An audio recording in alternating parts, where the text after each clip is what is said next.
વિકાસ, પ્રગતિ અને પવિત્રતા. દીપમાલા ન્યૂઝ.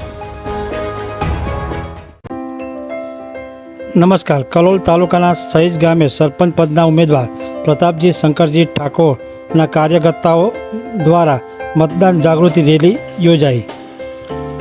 ગુજરાતમાં ગ્રામ પંચાયતની ચૂંટણીમાં કલોલ તાલુકાના સહીજ ગ્રામ પંચાયતની ચૂંટણીમાં સરપંચ પદના ઉમેદવાર પ્રતાપજી શંકરજી ઠાકોરના કાર્યકર્તાઓ દ્વારા પ્રચાર ફૂલ જોશમાં ચાલી રહ્યો છે.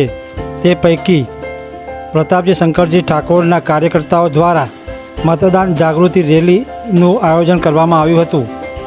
આ રેલી સહીજ ગામ તેમજ કલોલ પંચવટી વિસ્તારમાં ગ્રામ પંચાયતમાં આવતી સોસાયટી વિસ્તારમાં ફરી હતી અને લોકો અચૂક મતદાન કરે તેના વિશે માહિતી આપી હતી.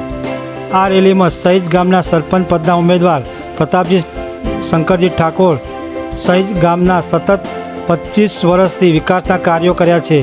તેમજ આ રેલીમાં પ્રતાપજી શંકરજી ઠાકોરને સહીજ ગામ તેમજ સોસાયટી વિસ્તારના મતદારોનો સારો પ્રતિસાદ જોવા મળી રહ્યો હતો.